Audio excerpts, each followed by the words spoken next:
For this critique, we'll be analyzing the apology statement former Astros general manager Brandon Taubman had released regarding his controversy comments that he stated towards a group of female reporters after the American League Championship Series game back in 2017.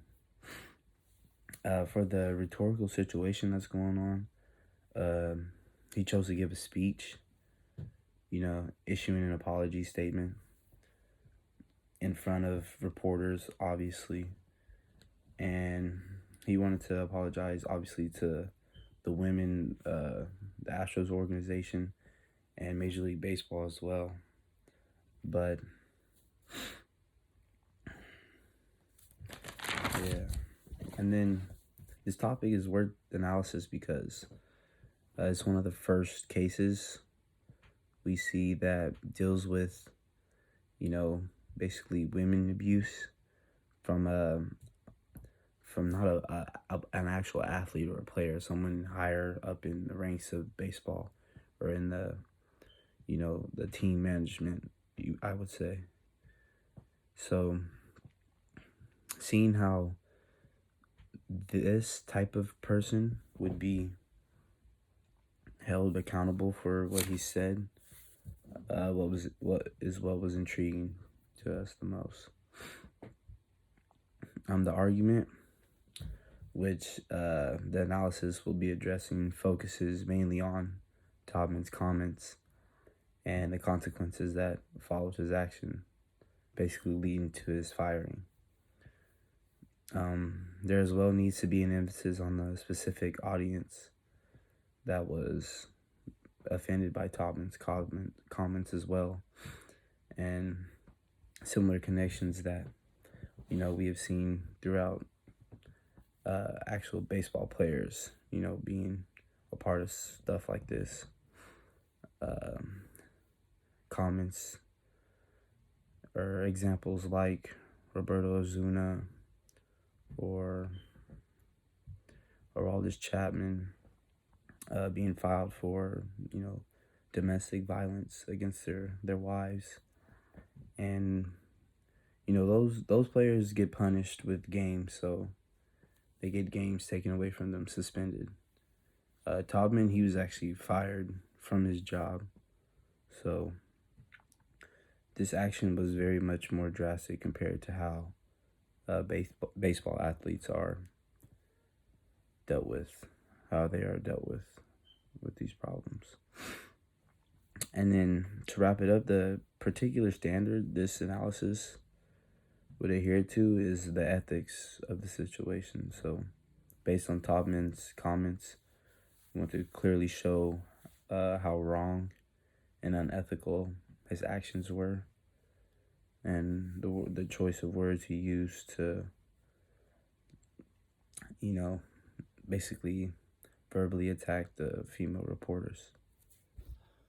There were no opening games this year for the MLB, but Astros fans may be thankful. They were coming off loss in the 2019 World Series against the Washington Nationals, in which no team won a game at home. However, fans should have been excited because it was their second World Series in 3 years. But following an investigation in which the Astros were cheating, most fans were probably embarrassed to put that jersey on. However, that wasn't the only scandal the Astros had to deal with this year. Brandon Tubman, their assistant GM, had an embarrassing scandal after the ALCS in which he celebrated by ranting at female reporters and bragging about the Astros acquiring a player who had been serving a 75-game suspension for domestic abuse. This clearly is not something that any organization wants to have to deal with. However, the Astros at first came out in support of Brandon Tubman, blasting a Sports Illustrated article about the incident as bogus. However, they backtracked several days later after Game 2 of the World Series and ultimately fired Brandon Tubman. They released a statement, and USA Today reporter Bob Nightingale talks about it, and it was released on October 24th. In the statement, the Astros first apologize, and secondly, they make clear that Brandon is no longer a part of the Astros organization. They go on to apologize again and then affirm that they follow the MLB guidelines on domestic abuse, assault, sexual violence, and child abuse. They're making very clear to the public, to their fans, and to all MLB supporters that they do not condone this kind of behavior and it will be dealt with swift and accordingly. They also apologize for failing to realize this sooner, but do mention that they had a thorough investigation of their own in which they came to this conclusion.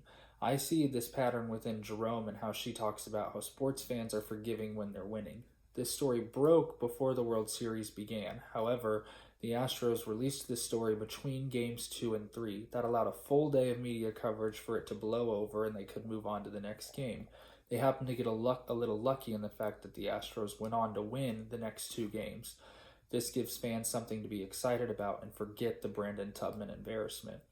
People are more forgiving when you're winning. However, this scandal really has gotten covered up as it's been brought to the attention that the Astros were cheating and stealing signs. This helps cover them up. However, it's not a great look for the organization to have 2 major scandals in between seasons. After analyzing the decision of the Houston Astros to fire Brandon Tobman, assistant GM, I've concluded that it is the right decision for the Houston Astros organization. They do not want to look sexist or look like they are trying to be insensitive to anybody else. After the very offensive thoughts sent by Brandon Tobman to the female reporters, Stephanie Epstein, it looked very bad on the Houston Astros culture and personal image, and the MLB is all about making a profit. So by having that be their image, they're going to definitely lose profit as well as publicity. The decision to fire him was a good decision because they do not want to sour their image. They want to keep themselves looking like a professional team.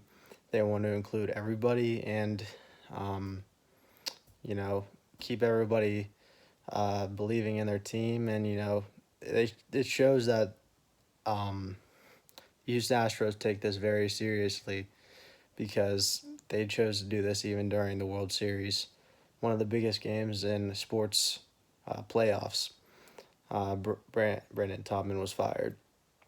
This decision definitely shows that there's a zero tolerance policy in the MLB towards sexism as well as vulgarity, and especially after the Astros acquired Osuna in the trade after his domestic dispute policies being violated by the MLB.